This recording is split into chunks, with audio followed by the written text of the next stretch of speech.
आपल्या ब्लॉगमध्ये साक्षी असं काही बोलून म्हणून वाटलं होतं, असं नाही हो मित्रांनो, पहिल्यापासून बघा ना.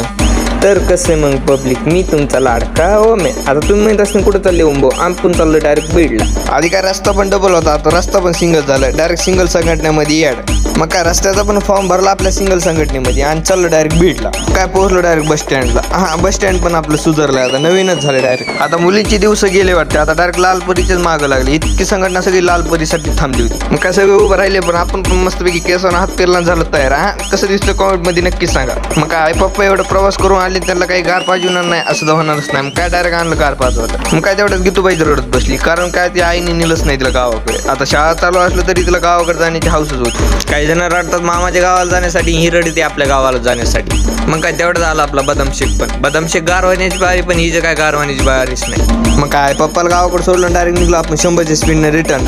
मग काय भेटू मित्रांनो डायरेक्ट आता पुढच्या ब्लॉगमध्ये.